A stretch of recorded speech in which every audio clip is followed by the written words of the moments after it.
Subscribe करिए rising Uttar Pradesh को और दबाइए इस बेल आइकन को ताकि आप पाए यूपी की न्यूज अपने मोबाइल पर सबसे पहले।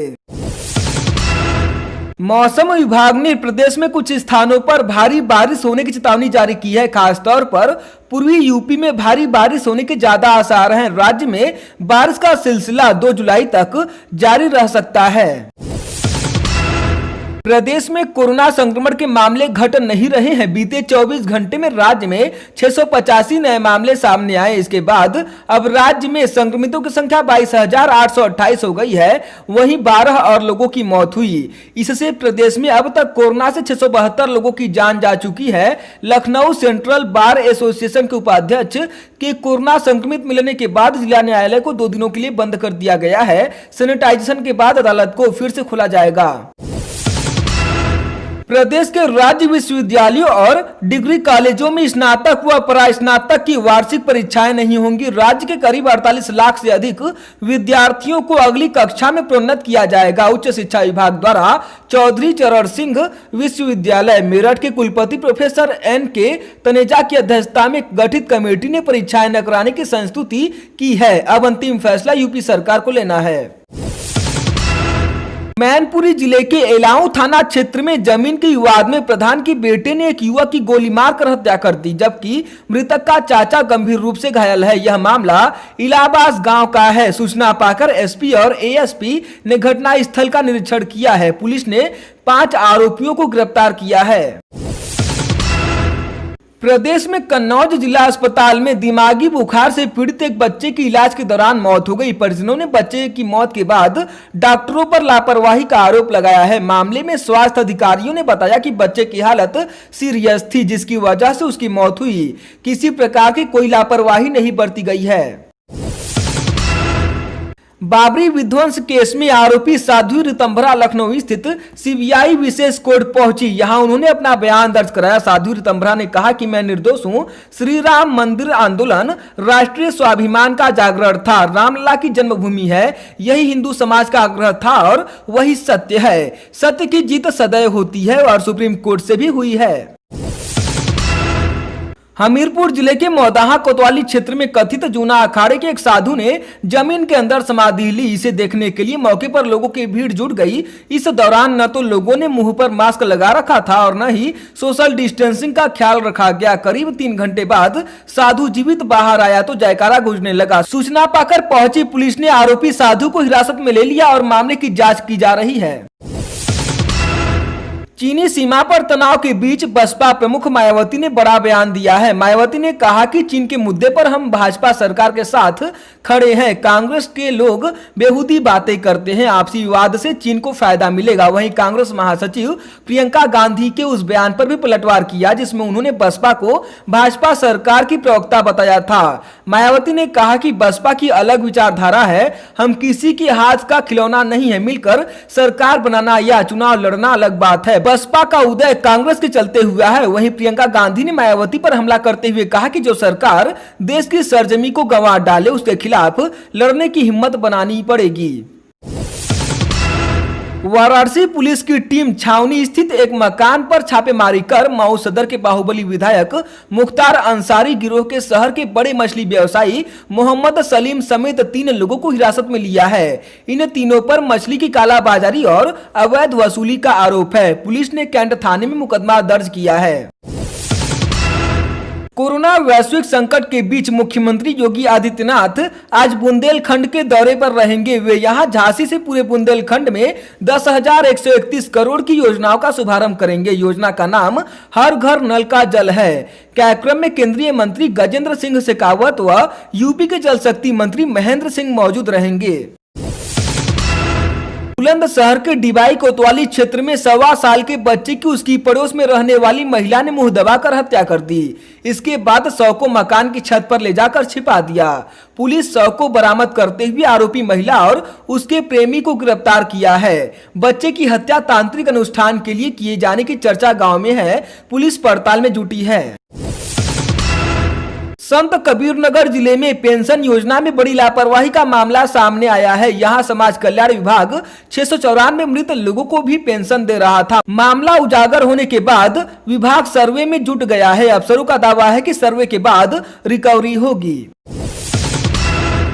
प्रदेश में शहर वासियों को 3-4 महीने बाद महंगी बिजली का झटका लग सकता है। बिजली कंपनियों ने बढ़ते खर्चे के मद्देनजर 4500 करोड़ रुपए का घाटा बताते हुए उत्तर प्रदेश राज्य विद्युत नियामक आयोग में वित्तीय वर्ष 2020-21 के लिए 71,000 करोड़ रुपए की वार्षिक राजस्व आवश्यकता का प्रस्ताव ई फाइलिंग के जरिए दाखिल किया है। हालांकि प्रस्ताव के साथ बिजली कंपनियों ने बिजली दर में बढ़ोतरी का प्रस्ताव आयोग को नहीं सौंपा है। सीएए व एनआरसी के विरोध में 19 दिसंबर 2019 को हुए उपद्रव के मामले में पुलिस ने कांग्रेस नेता व यूपी कांग्रेस अल्पसंख्यक प्रकोष्ठ के चेयरमैन शहनवाज आलम को गिरफ्तार किया है। पुलिस ने शहनवाज आलम को मुख्यमंत्री आवास के निकट गोल्फ लिंक अपार्टमेंट के सामने से गिरफ्तार किया है।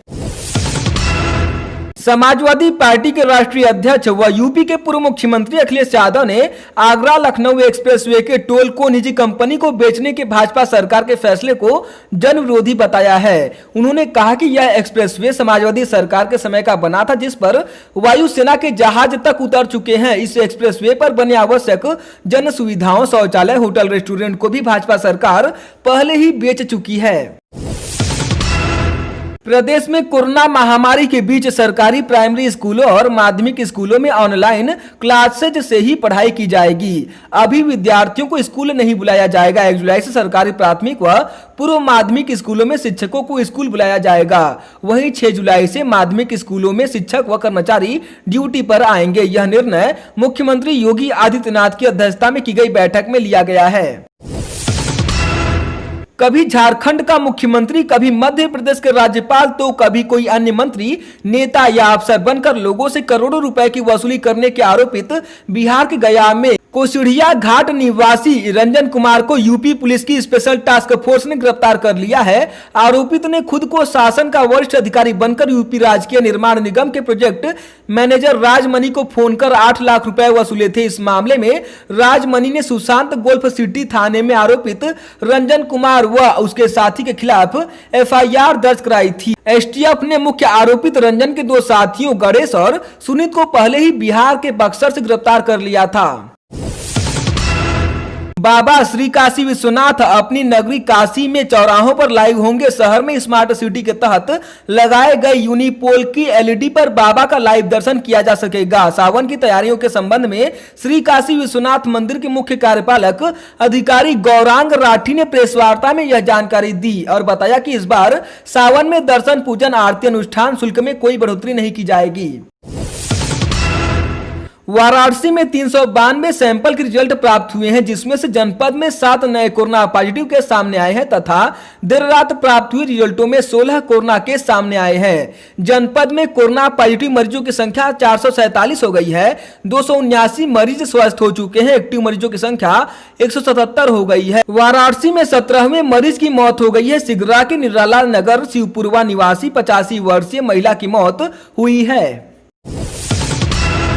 वाराणसी के गांव के आबाद क्षेत्र का सर्वे और नक्शा नहीं बनने से वहां आबाद लोगों के पास कानूनी दस्तावेज का अभाव रहा है। वे उस संपत्ति के आधार पर बैंकों की ऋण योजनाओं का लाभ उठाने में भी सक्षम नहीं है। ऐसे में महात्मा गांधी के आदर्श गांव के सपने को साकार करने के लिए केंद्र सरकार ग्रामोदय से उदय भारत कार्यक्रम के तहत स्वामित्व योजना शुरू की है। इसके तहत ग्रामीण क्षेत्र में ड्रोन से सर्वे कर आबादी की जमीन पर रहने वाले लोगों को स्वामित्व दिया जाएगा। वे लोग उस जमीन के आधार पर वित्तीय मदद भी ले सकते हैं। एसडीएम राजा तालाब प्रमोद कुमार पांडे ने बताया कि ड्रोन के सर्वे के लिए पायलट प्रोजेक्ट के रूप में 5 गांव को चयनित किया गया है। अभी इसकी टेस्टिंग की जाएगी। इसके बाद वाराणसी के सभी गांवों में ड्रोन के जरिए मैपिंग कर आबादी के क्षेत्र में रहने वाले लोगों को उनका मालिकाना हक दे दिया जाएगा। आबादी की जमीन के अलावा सड़क, तालाब, नहर, खुले स्थान, पंचायत भवन, स्वास्थ्य उपकेंद्र, स्कूल, आंगनबाड़ी का भी सर्वेक्षण कर जीआईएस मानचित्र बनाया जाएगा। स्वामित्व योजना के विषय में ग्राम सभा की बैठक कर लोगों को बताने संग संपत्तियों का सीमांकन किया जाएगा। इसके बाद डेटा का प्रसंस्करण कर दावे व आपत्तियां ली जाएंगी। अंत में आबादी वाले क्षेत्र के लोगों को संपत्ति कार्ड जारी कर दिया जाएगा। प्रयागराज को नैनी से जोड़ने वाले नए यमुना ब्रिज को शहर के लोग शापित मान चुके हैं। यह पुल बीते 2 दशक से सुसाइड पॉइंट बन गया है। इस ब्रिज से अब तक जीवन से हताश हो चुके 1000 से ज्यादा लोगों ने नदी में छलांग लगाई है। प्रयागराज का यह पुल अब सुसाइड पुल के नाम से जाना जाता है। साल 2000 में तैयार हुआ यह पुल प्रयागराज को नैनी से जोड़ता है। इस पुल को बनने से मिर्जापुर और मध्य प्रदेश की ओर जाने वाले लोगों को रास्ता तो मिल गया, लेकिन इसी पुल से जीवन से हताश और निराश लोगों को कूदकर आत्महत्या करने की एक जगह मिल गई। बीते 20 सालों में इस पुल से कूदकर जान देने वालों की तादाद बढ़ती जा रही है। आलम यह है कि आत्महत्या करने वाले लोगों के लिए पुल पर सिक्योरिटी भी लगाई जाती है, लेकिन यहां से कूदकर जान देने वालों का सिलसिला आज तक नहीं रोका जा सका है। साल 2000 में भी जिस दिन पुल आम आदमी के लिए खोला गया था, उसी दिन इस पुल पर सड़क हादसे में 2 लोगों की जान चली गई थी। आत्महत्या के इस सिलसिले को रोकने के लिए इलाहाबाद हाईकोर्ट में एक अधिवक्ता ने PIL दाखिल की थी, जिसमें पुल के दोनों ओर जाली लगाए जाने की मांग की गई। हालांकि इस मामले में पुल के रखरखाव करने वाली कंपनी NHAI ने कोर्ट के सामने यह तर्क दिया कि पुल पर अतिरिक्त भार लगाया जाता है तो पुल को नुकसान हो सकता है, इस वजह से जान माल का खतरा बना रहेगा।